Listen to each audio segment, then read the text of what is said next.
बिल्कुल एक भ्रम पाला गया है। बिल्कुल, कहाँ है इक्वालिटी, बताओ ना कहाँ पे है। मतलब आप 40% के बंदे को आप डॉक्टर बना रहे हो, इंजीनियर बना रहे हो, ये बताओ ना देश कैसे बढ़ेगा आगे। उन बच्चों का जो दिन रात परिश्रम करते हैं, मेहनत करते हैं, पूरे नंबर लेकर के आते हैं, उनकी तरफ सरकार को जरूर ध्यान देना चाहिए।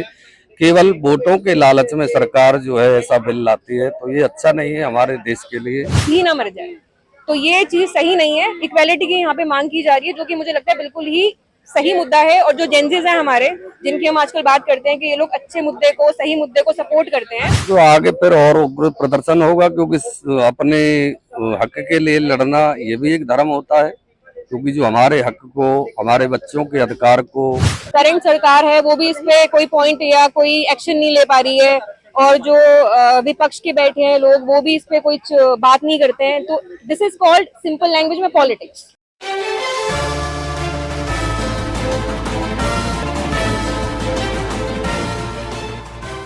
नमस्कार दोस्तों, मैं अनिल गुप्ता, आप देख रहे हैं सरल न्यूज। इस समय हम मौजूद हैं जंतर मंतर पर। आज यहां पर यूजीसी को लेकर परशुराम दल का एक प्रदर्शन चल रहा है और यहां पर काफी लोग स्वर्ण समाज के लोग पहुंचे हैं। हम बात करेंगे तेजराम दीक्षित जी, भारतीय राष्ट्रीय संरक्षक संघराज।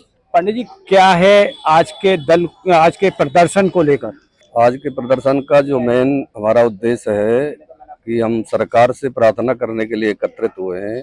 जो हमारी सरकार ने एक बिल लाए हैं, यूजीसी बिल, जो कि हमारे समाज के लिए बिल्कुल भी अच्छा नहीं है। उसका नतीजा बहुत ही गंभीर होने वाला है अगर ये बिल उन्होंने पास कर दिया तो ये समाज के लिए बिल्कुल अच्छा नहीं। इसलिए हम इसका विरोध कर रहे हैं। सभी जनरल कास्ट मिल करके इसका विरोध प्रदर्शन करने के लिए हम एकत्रित हुए हैं।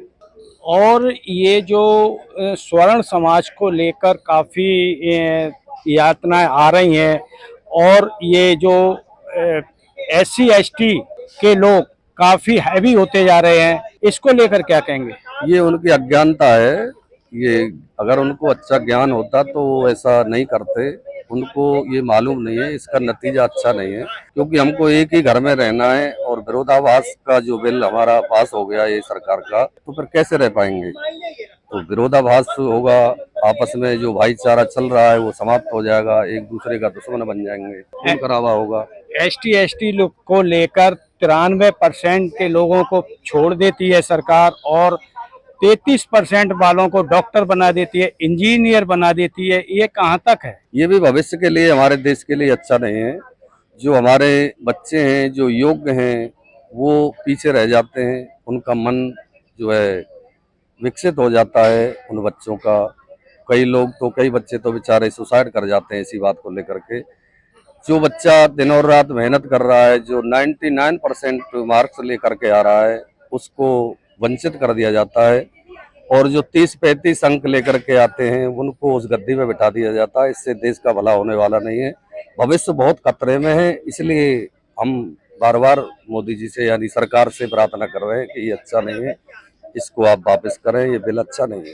लेकिन 40% वाले बच्चे इंडिया में ही डॉक्टर बन जाते हैं, इंजीनियर बन जाते हैं और 95% वाले बच्चे बाहर जाके अपना भविष्य सुधारते हैं। सबसे ज्यादा देखा जा रहा है कि इंडिया से बाहर 95% वाले बच्चे पहुंचे हैं। उनको मजबूरन जाना पड़ता है, क्योंकि हमारे शास्त्र बताते हैं कि जननी जन्म भूमस्व स्वर्गादपि गरीयसी। जन्मभूमि को छोड़ करके कोई नहीं जाना चाहता, लेकिन जब यहाँ पर उनकी सम्मान नहीं होता तो उनको मजबूरन बाहर दूसरे देशों में जाना पड़ता है। इसलिए इस व्यवस्था को सुधारना बहुत जरूरी है। उन बच्चों का जो दिन रात परिश्रम करते हैं, मेहनत करते हैं, पूरे नंबर लेकर के आते हैं, उनकी तरफ सरकार को जरूर ध्यान देना चाहिए। केवल वोटों के लालच में सरकार जो है ऐसा बिल लाती है तो ये अच्छा नहीं है हमारे देश के लिए, क्योंकि हमारी संस्कृति ऐसा नहीं है कि पक्षपात करे। जो इस गद्दी पे बैठता है, हमारे देश का शुरू से नियम रहा है कि इस गद्दी पर बैठ करके सबको एक समान समझना चाहिए राजा को। क्योंकि राजा जो होता है, जो प्रजा उसकी होती है, सभी पुत्रवत होती है, और माता पिता जो होते हैं सब पुत्रों को एक ही दृष्टि से देखते हैं। और ऐसे ही हमारे प्रधानमंत्री को सबको एक बराबर देखना चाहिए। वोटों के लालच में कभी भी ऐसा नहीं करना चाहिए। ये गलत है, ये एकदम अत्याचार है। ये हमारी भविष्य के लिए, हमारे बच्चों के लिए बिल्कुल भी बहुत बड़ा खतरा बना हुआ है। इसलिए इस बिल को तो बिल्कुल भी वापस लेना चाहिए। लेकिन देखा जा रहा है 70 साल हो रही है देश को आजाद हुए और ये आरक्षण सिर्फ 10 साल के लिए आया था और संविधान में भी लिखा है, कहीं नहीं लिखा कि 10 साल से आगे आरक्षण जाए। और ये आज तक राजनीतिक पार्टियों के कारण ये आरक्षण पर रोक नहीं लगाई गई। वोट बैंक की राजनीति को देखते हुए ये आरक्षण आज भी समस्या बना हुआ है देश के लिए। यही तो बात है। तो कभी जब भी कोई ऐसा शासक आता है तो हमारी उसको समझता है, धर्म का जिसको ज्ञान होता है, जिस व्यक्ति को, जिस राजा को धर्म का ज्ञान होता है ना, वही ऐसी समस्याओं का समाधान कर सकता है। और वो हमें लगता है मोदी जी उस योग्य हैं। हम समझते हैं कि मोदी जी इस निर्णय को कर सकते हैं, लेकिन वो भी पता नहीं कैसे नहीं कर पा रहे। हो सकता है हमारी प्रार्थना से, जब हम सब प्रार्थना करेंगे उनसे, तो हो सकता है वो हमारी प्रार्थना को स्वीकार करें। अभी हमें को बहुत उम्मीद है उनसे। लेकिन अगला कदम क्या रहेगा आरक्षण को लेकर?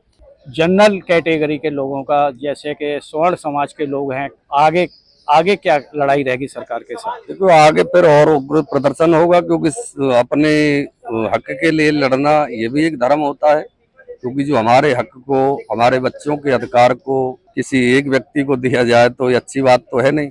तो इसके लिए अगर वो विनम्र भाव से हमारी प्रार्थना को नहीं मानते हैं तो फिर आगे प्रदर्शन बढ़ेगा, उग्र होगा, प्रदर्शन उग्र होगा। यही हमारा धर्म भी है, क्योंकि हम अपने हक को छोड़ने वाले तो है नहीं। क्या ऐसा नहीं लगता कि आज के टाइम को देखते हुए, सारी समस्या को देखते हुए हिंदू नहीं जागा है? हिंदू जागेगा, लेकिन जगाने वाले भी तो चाहिए। अब हमने शुरुआत की है जगाने के लिए, ये जगाने का ही प्रयास है और हमको पूरा भरोसा है कि सब जागेंगे और सब यहाँ एकत्रित होंगे। यहाँ से हमारे प्रधानमंत्री के कानों में जरूर आवाज जाएगी और वो जरूर जो है विचार विमर्श करेंगे इस बात पर। हमें अभी बिल्कुल पूरी उम्मीद है। देश के सभी संगठनों द्वारा 21 तारीख को जंतर मंतर पर एक धरना होने जा रहा है और बड़ा प्रदर्शन होने जा रहा है।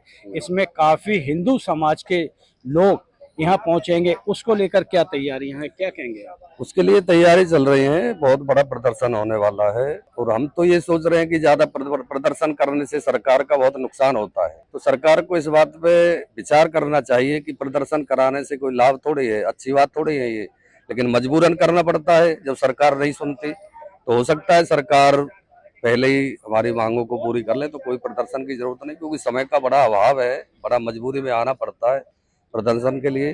प्रदर्शन कोई अच्छी चीज नहीं है, लेकिन जब कोई ना सुने तो फिर प्रदर्शन करना फिर जरूरी हो जाता है। देखिए, अनलाइक सीजेपी प्रोटेस्ट, बोले कि मुद्दा लेके आए थे नीट का, जिसके ऊपर उन्होंने बाकी के फालतू के मुद्दे छेड़ दिए थे। बट यहाँ पे जिस मुद्दे पे ये लोग आए थे उसी मुद्दे पे ये लोग चल रहे हैं। और इनका मुद्दा सिर्फ इतना है कि देश के अंदर हर इंसान को, हर रिलीजन को, हर ह्यूमन बीइंग को एक तरीके से तोला जाए, उसके साथ डिस्क्रिमिनेशन ना हो। ऐसा ना हो कि जो सालों से रिजर्वेशन चलता आ रहा है वो आज भी आप उस इंसान को दे रहे हैं जो कि फाइनेंशियली स्टेबल हो चुका है, एक अच्छी पोजीशन पे पहुंच चुका है, और आज भी एक जनरल कैटेगरी का बंदा गरीब है और वो गरीब ही ना मर जाए। तो ये चीज सही नहीं है। इक्वालिटी की यहाँ पे मांग की जा रही है, जो कि मुझे लगता है बिल्कुल ही सही मुद्दा है। और जो जेंजीज हैं हमारे, जिनकी हम आजकल बात करते हैं कि ये लोग अच्छे मुद्दे को, सही मुद्दे को सपोर्ट करते हैं, तो आई थिंक ये लोग भी अंडरस्टैंड करेंगे कि ये जो डिस्क्रिमिनेशन है ये अब आगे के लिए सही नहीं है। हर चीज का एक टाइमलाइन होता है, वो एक टाइमलाइन था जो दिया गया था। अब इस चीज को बंद कर देना चाहिए और एक इक्वालिटी के ऊपर हमको चल देना चाहिए, तभी हमारा देश आगे बढ़ेगा। लेकिन सरकार को क्या इस बात की समझ नहीं है? पहल जो है कहीं आरक्षण की हो रही है,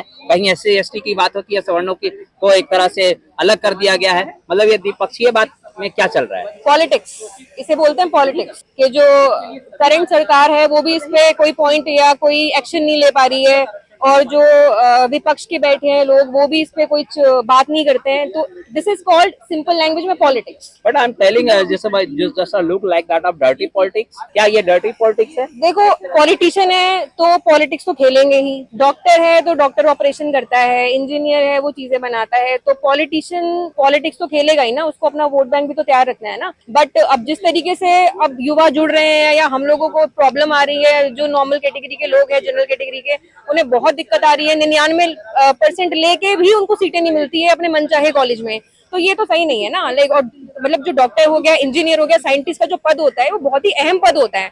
हम कैसे आगे बढ़ेंगे अगर आप आरक्षण वालों को 40 नंबर दे के किसी को भी आप डॉक्टर या इंजीनियर बनाओगे, तो हम आगे कैसे बढ़ेंगे? आप ये बता दो। तो क्या ये समानता का जो अधिकार हमारे संविधान में मेंटेन है, क्या ये एक भ्रम है? बिल्कुल एक भ्रम पाला गया है। बिल्कुल, कहाँ है इक्वालिटी, बताओ ना कहाँ पे है। मतलब आप 40% के बंदे को आप डॉक्टर बना रहे हो, इंजीनियर बना रहे हो, ये बताओ ना देश कैसे बढ़ेगा आगे। 99% बंदे को आपने, जिसके 99% आए हैं, उसको आपने कुछ भी नहीं दिया, वो बंदा वैसे ही डिमोटिवेट हो गया। एक जनरल कैटेगरी का बंदा पेपर की तैयारी भी नहीं करता, इसलिए कि करूंगा क्या, जब तक पूरे नंबर नहीं लूंगा सीट भी नहीं मिलेगी ढंग से मुझे। तो आप बताओ ना इक्वालिटी कहाँ है, उसकी तो जरूरत है ना। अब हो गया ना, चलो SC BC का जो भी रिजर्वेशन कोटा था वो चल रहा है ना बहुत सालों से, तो हो गया ना। अगर तुम लोगों को लगता है कि तुम्हारे साथ बहुत गलत हुआ है तो तुमने कर लिया ना जनरल कैटेगरी के साथ भी गलत। अब तो इक्वालिटी की मांग कर सकते हैं ना, अब तो सेम पद पे चल सकते हैं ना। तो ये जिस तरह का देखा गया CJP का मामले में, नेट परीक्षा में भी कई तरह की मारामारी हुई, कई इस्तीफा तक हुआ, और अभी झारखंड में भी ये पूरा मसला देखा जा रहा है। तो मतलब कि क्या लगता है कि हम इक्वलिटी की तरफ बढ़ पाएंगे इन सब चीजों का, मतलब क्या गतिविधियां चल रही है? Huge difference. I will say a huge difference between the CJP protest carried out in Jantar Mantar and it is being carried out in Jharkhand. मतलब जो झारखंड में मुद्दा है ना, वो मुद्दा ही है, वो लिटरली मुद्दा है। वहाँ पे स्टूडेंट्स बैठे हुए हैं और वो एक सही मुद्दे पे बात कर रहे हैं ना, वो इस्तीफे की बात कर रहे हैं। क्योंकि इस्तीफे से क्या होएगा, इस्तीफे से होता क्या है, हमको तो सिस्टम ठीक करना है ना, हमें इस्तीफे से हम क्या उखाड़ लेंगे। तो वहां पे जो बंदे बैठे हैं वो एक सही सिस्टम की बात कर रहे हैं, जो कि उनको सरकार दे भी नहीं पा रही है। और मैं तुमको बताऊं, आज भी ऐसे गधे लोग बैठे हैं जिनको ये नहीं पता, उनको आज भी ये लगता है कि झारखंड में जो हो रहा है ना वो मोदी जी करवा रहे हैं। अरे वहां पे मोदी की सरकार नहीं है, वहां पे कांग्रेस की सरकार है, वहां पे राहुल गांधी करवा रहे हैं और एक GMM की सरकार है वहां पे।